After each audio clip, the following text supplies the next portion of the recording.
This video is probably one of my most important videos to date. So take a moment and think about these two questions. What are your standards and habits when nobody is watching? Now, what do you think they should be for a player trying to reach your goals? Whether it's joining a top academy, playing in college, or becoming a professional player. Welcome back to the channel, or just welcome if you're new. We need to raise our standards when nobody is watching, because we all work hard and do our best at practices and in games. And that's exactly the point. Since everyone's doing it though, it's very difficult to close the gap and step up to the next level. So how do you beat that guy that is just ahead of you and is working just as hard as you? Now, after having the longest YouTube intro of all time, these are the questions that you will have answers to after watching the video. One way you can close the gap on your competition, and the most important way to improve as a footballer, is by doing extra training. Most of you guys play on a club team or academy, and that's great. It's very important because team training in games will help you improve your soccer IQ and tactical understanding of the game. But it's not enough. A couple years ago, Martin Odegaard's training schedule as a 13-year-old was leaked. As you can see, he had 11 hours of individual training, 9.5 hours of team training, 1.5 hours in the weight room, and a game weekly. And let's compare that with the average young player in America. They're probably getting 1 hour of individual training, 6 hours of team training, and a game every week. And that's being generous. Now, I haven't been able to find the original document. I've only been able to find reports of it. So it may not be legitimate, but it also might be. And even if it's fake, it's definitely not far off the truth. His schedule seems insane, and that's why he's now one of the best attacking midfielders in the world. It's very difficult to control the amount of team training you get since it's up to the club you're at. But the one thing you do have complete control of is how much individual training you do. And I know that it's difficult to find time to do extra training. But let's go back to what I asked you earlier. What are your standards and habits when nobody is watching? Now, what do you think they should be for a player trying to reach your goals? You need to make the most of the time and resources you have. I will never ask you to do anything more than to put in your best effort with what you got. So that's one way to close the gap on your competition, and why it's absolutely essential to do extra training if you want to make your dreams a reality. But it's not all about how much you train, it's also about the quality of your training. So here's 3 do's and don'ts that you can use to get the most out of your training sessions. The first mistake you don't want to make when planning individual training is having paralysis by analysis. You're blessed to have the internet at your fingertips and watch videos like this, but sometimes it's overwhelming. I might say that these are the most effective finishing drills, and then you see someone else saying that you need to do these shooting drills instead, and then you get confused and end up doing nothing. Don't try to develop the perfect plan, because you never will, and then you won't go and actually train. Instead, just try some drills and then keep using the ones you like the best. There's a ton of phenomenal drills out there. It's about choosing some and actually using them regularly.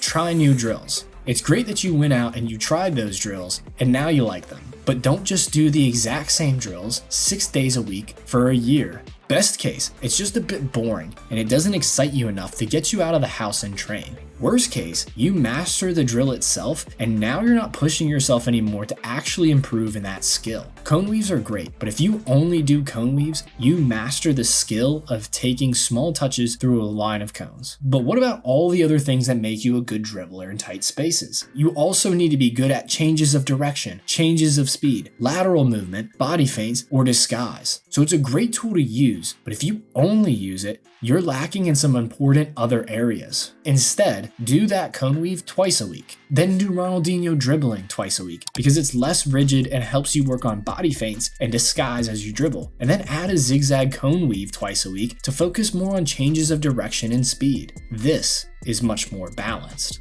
Don't go to the field with some buddies and just shoot free kicks on each other. It's great that you're taking initiative and actually going to the field in your free time, but make sure you're actually using the time to be productive and grow as a player too. If you were the free kick taker for your team, then yes, spend some time working on your free kicks before games. But in reality, you don't get many free kicks around the box in games, and you may not even be the free kick taker for teams as you get older and play at higher levels. Focus most of your time developing your technical skills with proper drills, so that way you're getting the most out of your time.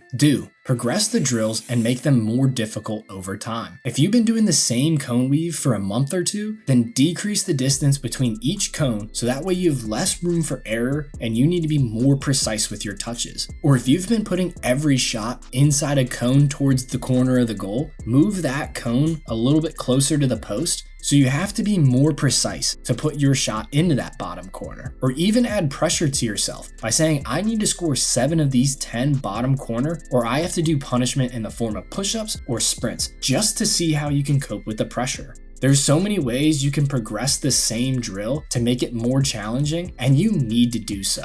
So that way, you're continuing to push yourself to improve. Don't come up with your training session on the fly unless if you've been training regularly for a long time. Planning your sessions days or even weeks in advance is really beneficial because it encourages yourself to push yourself harder. For me, I'll plan out all my training sessions and workouts for the week on Sunday. And this is because sometimes I wake up really tired and I don't feel up for training, lifting, or doing conditioning. But having it already planned out stops me from being lazy and skipping the session or making it a light session when it really shouldn't be. Yes, you do need to listen to your body, but you also need to know when you need to push through that soreness and fatigue to make you a fitter, stronger athlete.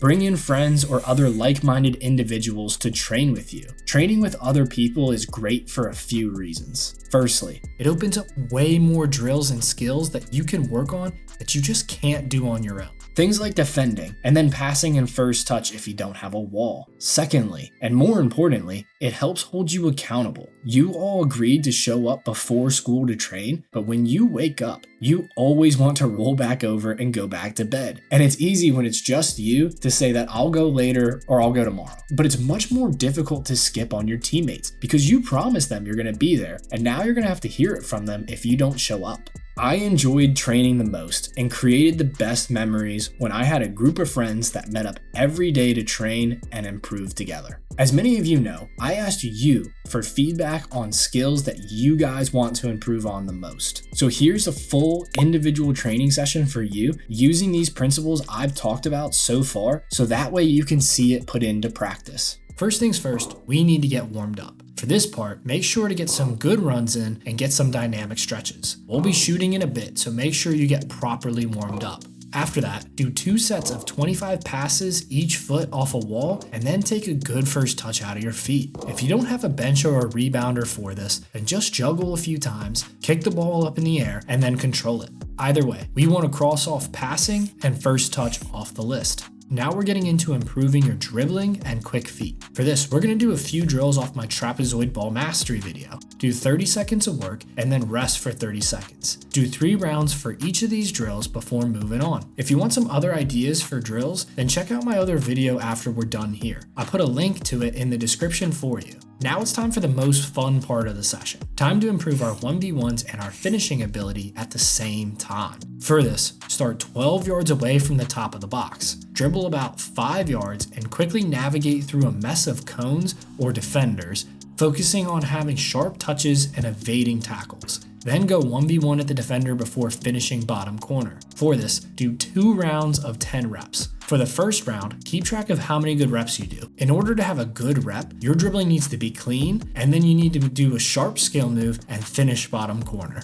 Now for the second round, you must beat that score of the first round. If not, do 1 midfield shuttle sprint to the 6 and back, to the 18 and back, and then to midfield and back as your punishment. You all requested drills to improve your awareness and speed of play. For this drill, you need to have something that flashes colors behind you. Start off by going left and right twice with the inside or outside of your foot. Then check your shoulder to see the color. If it flashes green, turn left. If it flashes red, turn right. And then if it flashes blue, complete the pattern 2 more times before checking your shoulder again. After turning, quickly pass the ball into a small target goal or just a gate of cones if you don't have goals. Now, if you don't have a device that can flash colors, then have a partner hold up different colored cones or even different objects to signify each of the 3 options. You can also do this by passing off a wall or a rebounder if you have one. For that, just do 10 passes and then check your shoulder. This will help you with your awareness and help you build the habit of checking your shoulder and processing the pictures and stimuli around you.